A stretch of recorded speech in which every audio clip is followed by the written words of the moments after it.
Assalamualaikum warahmatullahi wabarakatuh. Halo anak-anak kelas 4. Sudah siap untuk menerima pelajaran hari ini? Insya Allah sudah siap ya nak. Baik. Hari ini Ibu akan menjelaskan tentang gagasan pokok dan gagasan penjelas. Materi ini sebenarnya sudah beberapa kali Ibu sampaikan, jadi ini sifatnya seperti pengingatan kembali ya. Namun memang ada beberapa hal yang baru yang harus diperhatikan oleh anak-anak Ibu sekalian.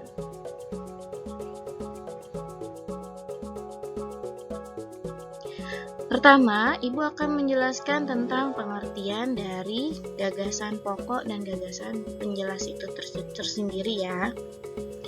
Pertama, gagasan pokok itu adalah sebuah ide utama atau inti bacaan dari setiap paragraf.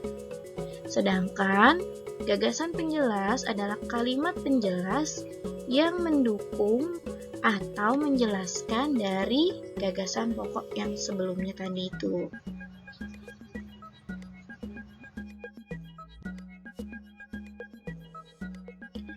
Nah, gagasan pokok itu mempunyai ciri-ciri ya nak.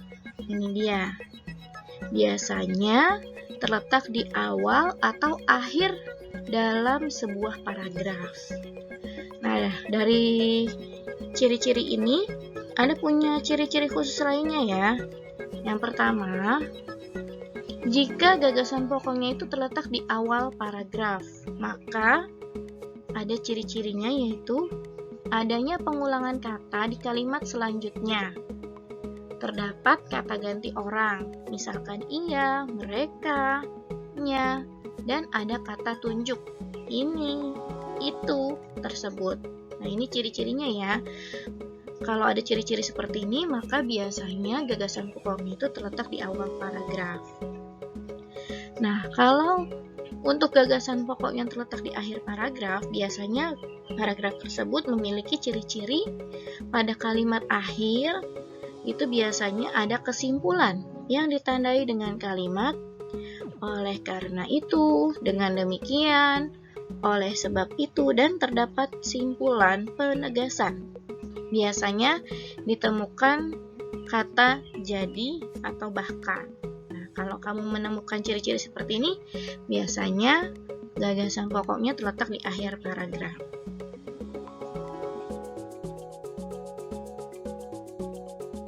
Kita lanjutkan. Untuk ciri-ciri gagasan penjelas. Yang pertama, memiliki lebih dari satu kalimat di setiap paragrafnya. Sedangkan kalau gagasan pokok hanya satu ya, hanya satu saja di dalam setiap paragraf. Tapi kalau gagasan penjelas itu lebih dari satu.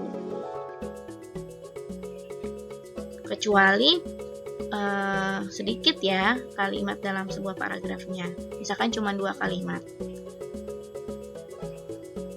Yang kedua, ciri dari gagasan penjelas adalah menjelaskan informasi dari gagasan pokok. Dan yang ketiga, jika gagasan pokok telah ditentukan, maka sisa kalimat lainnya itu merupakan gagasan penjelas. Jadi di sini jelas ya, kalau kamu sudah menemukan gagasan pokok, maka kalimat lainnya termasuk gagasan penjelas.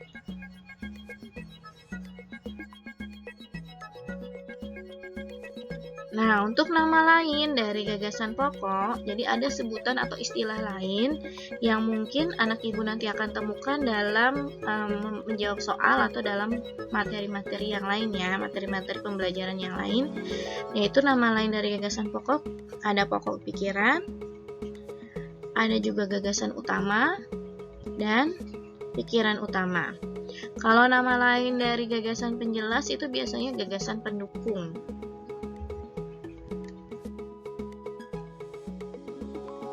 Nah, bagaimana kita menentukan gagasan pokok dan gagasan penjelas? Ini dia langkah-langkahnya. Yang pertama, pastikan kita membaca seluruh kalimat di setiap paragrafnya dengan baik dan cermat. Yang kedua, perhatikan kalimat yang ada di awal dan akhir dari setiap paragraf. Yang ketiga, kita tandai gagasan pokok di setiap paragrafnya. Dan yang keempat, Setelah kita tandai, kita tuliskan gagasan pokok dan penjelas tersebut di buku tugas. Kalau memang kita ada tugas menentukan gagasan pokok dan gagasan penjelas.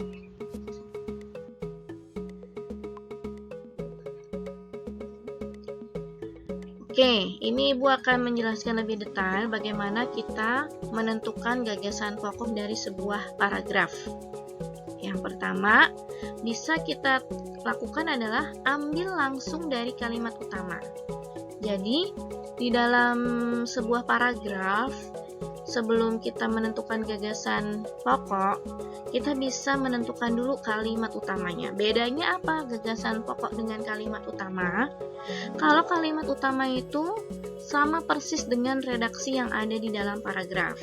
Sedangkan gagasan pokok bisa jadi sama persis seperti cara yang pertama ini, kita samakan antara kalimat utama dengan gagasan pokok, atau kita bisa pangkas ya. Tapi untuk cara yang pertama ini, gagasan pokok dengan kalimat utama itu adalah sama ya. Ini contoh paragrafnya. Buah kedondong memiliki berbagai manfaat. Buah ini bisa dijadikan bahan rujak yang lezat. Buah ini bisa juga dijadikan manisan. Buah yang rasanya masam ini juga bisa dijadikan obat batuk dengan cara memakan daging buahnya yang sudah dicolek atau dilumuri kecap. Nah, kira-kira di mana nih letak kalimat utamanya ya? Apakah di awal atau di akhir? Nah, setelah kita baca selanjutnya, kalimat-kalimat selanjutnya, ternyata ini tentang manfaat. Maka, kita bisa tentukan bahwa kalimat utamanya itu terletak di awal, yaitu yang Ibu garis bawahi merah ini ya, buah kedondong memiliki berbagai manfaat. Nah, ini sama persis kita tulis gagasan pokoknya dengan kalimat utama atau kalimat yang redaksinya sama persis dengan yang ada di paragraf. Buah kedondong memiliki berbagai manfaat. Ini cara pertama ya, ambil langsung dari kalimat utama.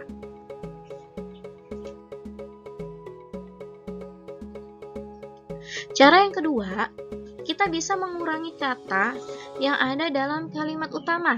Nah, ini yang tadi Ibu sampaikan, kalau ini kita pangkas ya kata-katanya, tapi tidak boleh mengurangi makna atau arti dari kalimat utama tersebut. Ibu masih menggunakan paragraf yang sama. Yang tadi di awal sudah ditentukan kalimat utamanya di bagian awal paragraf. Buah kedondong memiliki berbagai manfaat, maka kita bisa kurangi beberapa kata menjadi gagasan pokoknya adalah kedondong memiliki berbagai manfaat. Jadi kita bisa hapus kata buahnya ya, karena buah dengan kalau kita nyebut kedondong sendiri, kita sudah tahu kalau kedondong itu adalah sebuah buah. Jadi kita bisa hapus kata buahnya. Ini juga betul ya, gagasan pokoknya seperti ini. Yang ketiga, caranya adalah membalik atau menyimpulkan dari kalimat utama. Masih menggunakan paragraf yang sama, kalimat utamanya tadi di awal, kita bisa juga menuliskan gagasan pokoknya seperti ini. Manfaat buah kedondong. Ya, kita ambil intinya saja. Ya, susunan katanya bisa kita balik ya, manfaat buah kedondong atau manfaat kedondong itu juga boleh. Atau bisa juga menjadi berbagai manfaat buah kedondong. Jadi posisinya kita rubah urutan katanya di dalam kalimat utama tersebut. Atau yang ketiga, kita ganti kata manfaat dengan kata yang lain yang memiliki makna yang sama, yaitu kegunaan buah kedondong. Atau kata yang lain dari kata manfaat kegunaannya itu khasiat buah kedondong. Nah, ini ya cara yang ketiga, jadi dengan cara membalik atau kita menyimpulkan dari kalimat utama. Selanjutnya, cara yang keempat yaitu dengan menyimpulkan isi paragraf. Ibu punya contoh, paragrafnya ini berbeda ya dengan yang sebelumnya. Ini adalah hewan berkaki 4. Hewan ini termasuk hewan herbivora atau pemakan tumbuh-tumbuhan. Dagingnya menjadi komoditas pokok di Indonesia. Saat hari Idul Adha, hewan ini sering dijadikan hewan kurban. Hewan ini adalah sapi.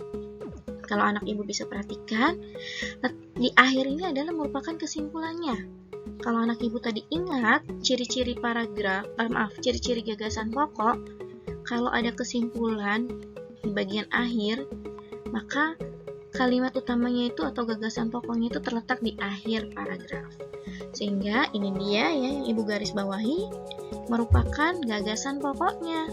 Hewan ini adalah sapi, tapi kita simpulkan lagi ya, apa yang dibahas dari hewan ini adalah sapi, yaitu tentang ciri-ciri sapi. Jadi kita menyimpulkan paragraf secara keseluruhan untuk menentukan gagasan pokoknya. Jadi ini juga bisa kalian lakukan ya dalam menentukan gagasan pokok.